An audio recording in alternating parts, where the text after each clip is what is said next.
आपसे उनकी फाइट है और आप सिंगल डिजिट में रहेंगे। एक और भविष्यवाणी आज इंडिया टीवी पर हो गई है संजय सरकार की तरफ से। देखिए, बस 2-3 लाइन में कह देता हूं। अधीर रंजन चौधरी जी लोकसभा में नेता प्रतिपक्ष हैं, यानी टेक्निकली वो राहुल गांधी जी से ऊपर हैं।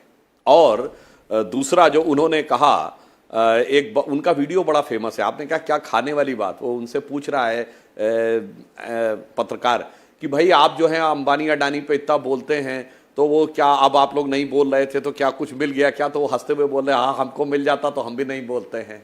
तो ये भी सबको साफ समझ में आता है महोदय।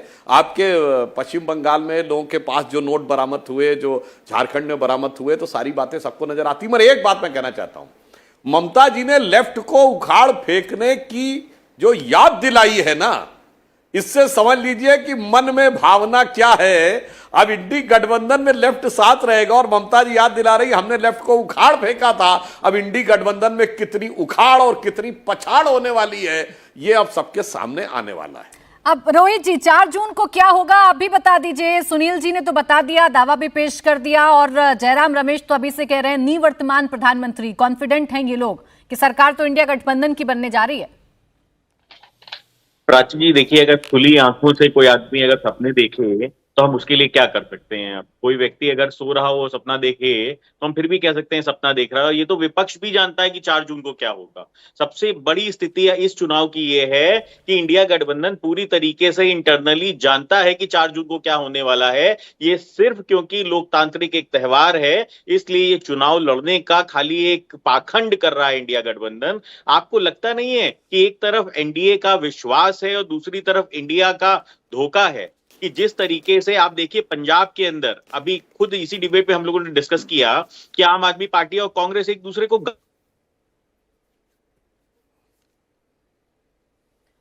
अच्छा ठीक है, रोहित जी अपनी बात कंप्लीट करेंगे, बीच में संपर्क उनसे टूट गया। लेकिन सुनील जी जो बात कह रहे हैं दोनों, चाहे सुधांशु त्रिवेदी जी हो, आ गए हमारे साथ। रोहित जी कंप्लीट कर लीजिए अपनी बात को, फिर मैं सुनील जी आ हाँ, देखिए हमने देखा पंजाब के अंदर किस तरीके से कांग्रेस और आम आदमी पार्टी एक दूसरे के खिलाफ गाली गलौज कर रहे हैं। लेफ्ट किस तरीके से ममता बनर्जी के खिलाफ चुनाव लड़ रही है और अधीर रंजन जी धरने पे बैठ चुके हैं ममता बनर्जी के खिलाफ। तो आप खुद देखिए कि किस तरीके से जनता को गुमराह करना चाहते हैं। ये स्थितियां बिल्कुल साफ हो चुकी हैं कि जनता भी समझ चुकी है कि अब हमें एक तरफ जो एनडीए का विश्वास है, जो गारंटी है एनडीए की, और वहीं दूसरी तरफ इंडिया गठबंधन चमत्कार की उम्मीद कर रहा है। तो चमत्कार भी तब होता है जब भगवान के आगे शीश नवाया जाए। परंतु जिन्होंने भगवान को नकारने का काम किया है, क्या आपको लगता है कि उनके लिए कोई चमत्कार अभी बाकी रह गया है? अब चमत्कार को तो नमस्कार दूर से जनता कर चुकी है, इसलिए अब कोई चमत्कार होने वाला इंडिया गठबंधन के लिए नहीं है। इंडिया गठबंधन पूरी तरीके से ध्वस्त हो चुका है। ये सिर्फ और सिर्फ एक धोखा है। अच्छा, चमत्कार नहीं होगा रोहित जी, आप बहुत पहले ही भाप गए थे, चुनाव से ठीक पहले भाप गए थे कि चमत्कार नहीं होगा, इसलिए इधर से बोलने की बजाय वो उधर से बोलते हैं।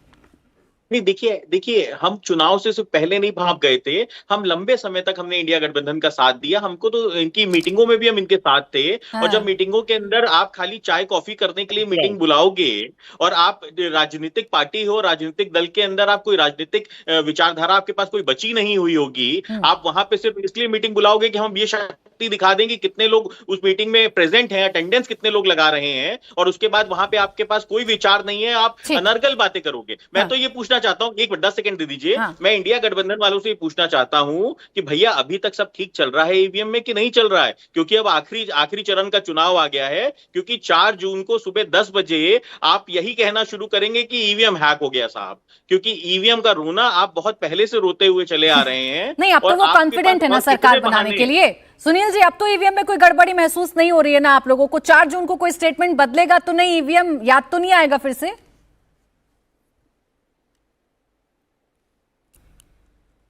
देखिए, ईवीएम पर लगातार सवाल खड़े हुए हैं। जब कांग्रेस की सरकार थी तो बीजेपी सवाल खड़ा करती थी, जब बीजेपी की सरकार है तो हम लोग तो हमेशा खड़ा किए। और हमारे नेता माननीय अखिलेश यादव जी ने कहा इसी ईवीएम से जीतने के बाद ईवीएम को हटाने की लड़ाई लड़ेंगे। एक बात, दोनों लोगों ने बातें कही हैं। बीजेपी के प्रवक्ता ने जो बात कही, क्योंकि राष्ट्रीय लोक दल के प्रवक्ता ने जो बातें कही उनको केवल कहना है, कभी हमारी तरफ से बोलते थे, अब उनकी तरफ से बोलते हैं।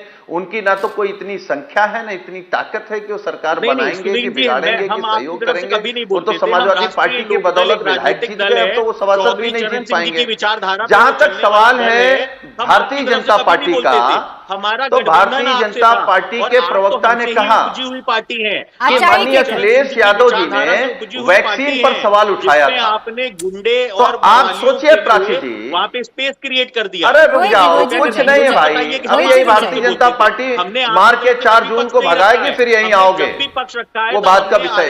इतना मत बोलो कि कहीं एडजस्ट ना हो पाओ, इतना बोलो कि किसी दल में जाके कम से कम सभासद हो जाओ। सर माथे लगाते हुए उसको। प्राची जी, अच्छा रोहित जी आपके लिए स्कोप छोड़ रहे हैं। रोहित जी एक मिनट रुक जाइए। रोहित जी एक मिनट आपकी तरफ से कभी पक्ष नहीं रखा है। अच्छा ठीक है रोहित जी एक मिनट रुक जाइए, प्लीज रुक जाइए।